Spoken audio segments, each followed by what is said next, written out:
Hello, this is Mark Reed from A1, and you are listening to Jeremy's Not Your Sunday Girl on Gorgeous. Yes, you are, and do not worry, Joey, Jimmy, Sarah and Sam, he is coming up on the show very, very soon. All those A1 fans out there that are listening in this morning have been waiting for.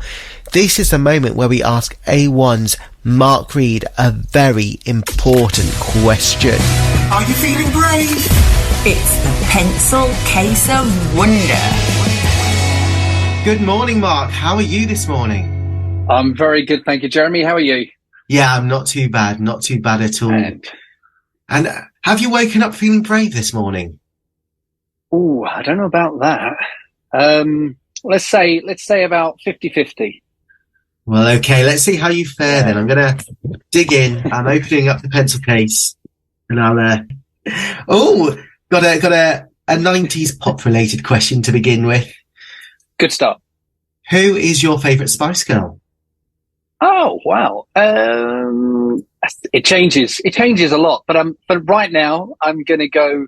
I think of all time, it would probably be Mel B. But I also very much like Emma as well. So. Okay. So have you been a follower of the solo material, or are you sort of old school, sort of the five of them together faithful? Well, when we were around, because obviously we came out a little while after the Spice Girls, we came out in 99 and they kind of called it a day sort of 98 at that point. So they were all actually into their solo careers. So we ended up doing a lot of TV shows at the same time as they were. So we'd be on the same show as Mel C and Victoria Beckham when she was doing when she was competing with the Groove Jet song Spiller, and it was a really great time. So we actually got to be on the road with them in their solo careers. So. And we're gonna take you back before the pop days, back to your school days. Ooh. Did you ever pass your cycling proficiency test as a child? Did I ever? Yeah, did you? Of course. Of course. Otherwise, I wouldn't be allowed to ride a bike. There you go. I did, yes. I believe I did. I can actually say I passed that one first time. I mean, you only really get one crack at it. It's not like your driving test where if you fail, you do another one. I think you kind of have to pass it, don't you? I think so. I'm not even sure whether it's pass or fail, to be honest with you. You just get a certificate for taking part. You did get a certificate for taking part. That's all that counts. Yeah. And are you a tea drinker? And if so, what's your favourite type of tea? It's funny you should say that. I've actually got a very, very fancy tea right now. This is vanilla spice. So we were talking about the Spice Girls shortly ago. This is vanilla spice tea, but it's got it's very fancy. Vanilla spice. There we go. Very nice. Very, very. I mean, good. Normally I'm just a regular builder tea. I love a bit of builder's tea.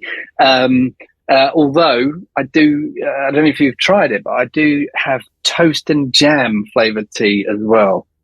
Toast and jam? I know some people are probably listening and thinking, that sounds vile, but actually it's really good, really nice. Does it actually taste of toast and jam? Or is it just... It really does. Does it? Really? It really does. It's Yorkshire tea. It's a limited edition, so it's not going to be out forever, so grab it while you can. And it really does taste like toast and jam. So if you want to save a bit of time in the morning, you haven't got time to make any toast and jam, you just grab a cup of tea, you got it in one. There we go. Well, talking tea, what goes with tea? Milk. And what kind of milk do you drink? Oh, I'm vegan, so I have my cuppa, which is an Alpro one, but it is the closest I've ever found to actually the real thing. So I've been vegan now, veggie vegan for about 6-7 years. So, and I find ditching milk has been a massive help. I feel so much better for it. So I can highly recommend that. And the one to go for is my cuppa. That's a good recommendation. I drink oat milk, so I haven't tried that one. So I shall give it a go. Do you like a good brew? I'm a bit more of a coffee drinker, and I always find that the issue I have is that the milk. So that's why I have oat milk, because I think oat milk, if you get the right one, tastes okay with a coffee. Yes. All the others completely change the flavour of a coffee. They really do. I totally agree. And if you get the Oatly barista, that's the one I get. Milk, that's the one to get. And but anything, I think you're right. Anything else just doesn't quite do the trick, does it? Especially not like almond milk. That's like very strange. Oh no, yeah, it really, really changes it. That's it. It does not work. So moving on from milks to the messiest person that you know. Who is that? Oh wow. Well, in some ways, I'd have to say myself, just because I've just got so much stuff in my house. I'm such a collector. I won't say hoarder, but some people would. But I collect a lot of things, and that's resulted in me having so much stuff. And even though I've got a very tidy house, but you only have to kind of open cupboards and open doors and wardrobe doors to see how much stuff I've got. So I'm good at hiding it, but yeah. What do you collect? Any interesting collections? I guess they're interesting if you collect them. So yeah, absolutely. I'm not going to say like stamps and dinky cards or anything like that. No, these are cool things. I collect. Wow, where to start? Well, actually, it's kind of like you name it, and I collect it. So I collect like memorabilia, figures, ukuleles. I've got a nice collection of ukuleles. I've got a lot of Funko Pops, I'm ashamed to say. I kind of want to get rid of them now. I've got far too many. I guess it's because I'm just waiting for them to make A1 ones. And what else have I got? I got some Muppets. I've got a ton of stuff. It's ridiculous. I just never grew up. I've really got that Peter Pan kind of syndrome that I just haven't grown up yet. A bit of a strange one, this one. Upside down or right side up? Well, surely it depends on what it is, because if it was a cup of tea, then yeah, an upside down cup of tea wouldn't be of much use, would it? But I'm going to say right side up. Right side up. I think that's probably a logical answer. It is very logical, but is there a hidden meaning in that? Is there something I'm missing, or? I don't know. These are submitted by listeners, and I have to be honest, I don't quite understand that one. Yeah, is there an innuendo in there? Or it could well be, couldn't there, I think? Yeah, probably. Nobody wants to hear that over breakfast, though, do they? And just lastly, if you met your 10-year-old self, what would you tell them? I was such a geek as a 10-year-old. In fact, I was really starting to turn into a real nerd and kind of just like nerding out, playing piano all the time, and just so engrossed in like all the things that I loved, music and piano playing and boys and things like that. I think I would probably say, get out there more and chat to people more. I mean, I'm very friendly and very approachable, and I don't bite hard, but like networking is such an important part of this business, more so than your talent.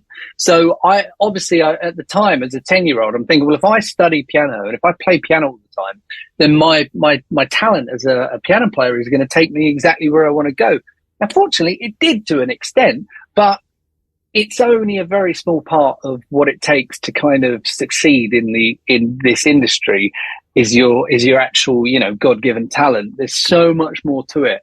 So I think I probably would have said, wait, keep a business head on, make sure you study maths and all that kind of stuff, because I just didn't think I needed to study anything but English, but music, and nothing else really mattered.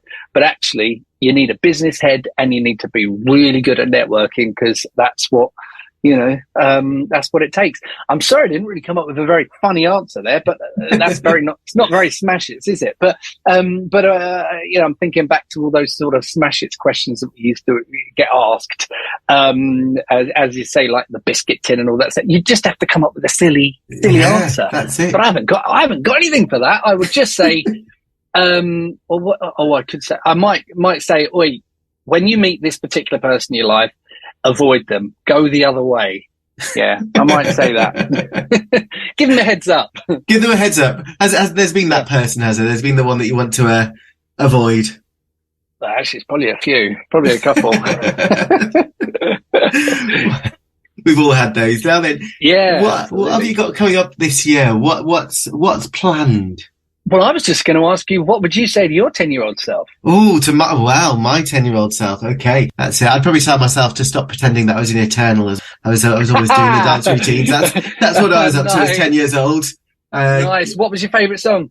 My favourite song was Stay. I loved Stay. So, absolutely fantastic. So they were lovely girls. We actually ended up doing the season of big reunion with the Eternal girls, and it was so nice. But they're really, really lovely girls. It's about time they all got back together, really, properly as a 4-piece, because you've done that now. And I mean, that was, I guess, quite a big jump for you, because actually you were working for a while as a 3-piece, and then suddenly it kind of all came together and sort of... It's very nice for the fans. Very nice for the fans to all come back as the full band that they remember growing up with. And but it is a very different dynamic. As you say, the three of us had been working for many years, and then all of a sudden being a 4-piece again. It's been wonderful. It's been really, really nice. And as I say, it's great for the fans. And so are you on the road with them later this year? Come June, we are all over the place. We've got lots of festivals. We've got pop festivals. So yeah, I so many that I can't even remember where they all are, but we're all over the place. Thank you so much for talking to us this morning. We'd love to play out with one of your songs. Which song would you like to hear? Oh, right. I'd love to play an A1 song, but I'd also be a bit cheeky and play one of my own as well. So could I possibly combine the two and play my version of Same Old Brand New You?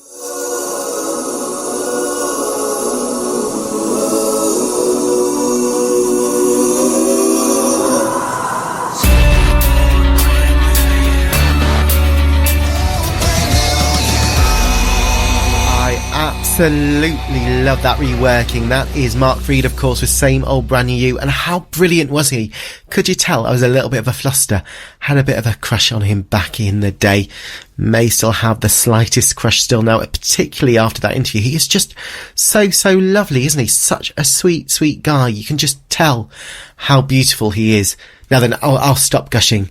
Go and check A1 out as well. They've got lots of shows coming up. I'm personally going to try and get along to Mighty Hoopla.